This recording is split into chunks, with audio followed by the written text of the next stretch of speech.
মার্কিন president Donald ট্রাম্পের কড়া সমালোচক হলেন আরেক মার্কিন অস্কার জয়ী অভিনেতা Robert De Niro.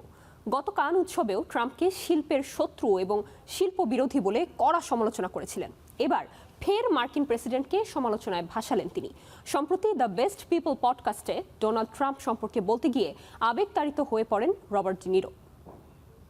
Seriously considering running. Our country is being ridiculed all over the world. Oscar জয়ী কিংবদন্তি অভিনেতা রবার্ট ডি নিরো মার্কিন প্রেসিডেন্ট ট্রাম্পের কর্মকাণ্ডে বরাবরই নাখোশ। তাই সমালোচনা ও কটূক্তি করতে একেবারেই পিছপা হন না এই অভিনেতা। সম্প্রতি দ্য বেস্ট পিপল পডকাস্টে ট্রাম্পের তীব্র সমালোচনা করেন ও মার্কিন জনগণকে তার কর্মকাণ্ডের প্রতিবাদ করার আহ্বান জানান। ট্রাম্প আমেরিকার শত্রু, আসুন আমরা সবাই একজোট হই। ট্রাম্প প্রশাসনকে দেশ থেকে বের করে দিয়ে আমেরিকাকে সঠিক পথে ফিরিয়ে আনি। ছোট ছোট অনেক ব্যাপারে মতপার্থক্য আছে আমাদের, যা নিয়ে আমরা লড়াই করি। এটা আমাদের বড় সমস্যা, তবে ট্রাম্পের বিরুদ্ধে আমাদের সবার এক হওয়া উচিত। ডি নিরো সম্ভাব্য সকল আইনি উপায়ে ট্রাম্পের বিরুদ্ধে শান্তিপূর্ণ প্রতিবাদ ও মার্কিন জনগণকে ঐক্যবদ্ধ হওয়ার পক্ষে যুক্তি উপস্থাপন করেন। সবাইকে যতটা সম্ভব নিজ নিজ জায়গা থেকে এগিয়ে আসতে হবে। এটা আমাদের দেশ।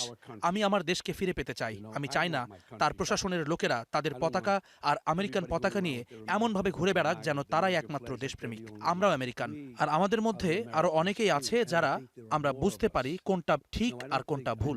আমাদের উচিত জাতিকে একত্রিত করা, ভাগ করা নয়। Empathy, kindness, bringing the country together, not dispersing it. তিনি আরো বলেন, সবাই মনে করছে ট্রাম্পের মৃত্যুর পর সব ঠিক হয়ে যাবে। তা একেবারেই ভুল ধারণা। সে যে নীতি ও আদর্শ তৈরি করেছে তার মৃত্যু হবে না, এটা চলমান থাকবে। I don't see how we can. অন্যদিকে নিরোর সাক্ষাৎকারের জবাবে ট্রাম্প তার ট্রুথ সোশ্যালে পোস্ট দিয়ে অভিনেতার আবেগকে উপহাস করেছেন। এমনকি রবার্ট ডি নিরোকে একজন অসুস্থ ও বিকারগ্রস্ত ব্যক্তি হিসেবে আখ্যায়িত করেছেন। একদিকে শিল্পী সত্তার অবস্থান, অন্যদিকে রাজনৈতিক পাল্টা জবাব, সব মিলিয়ে বিতর্কের পারদ আরও চড়ছে।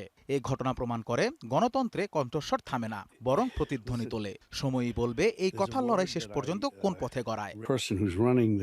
The regime. Anas Imran, star entertainment. People who should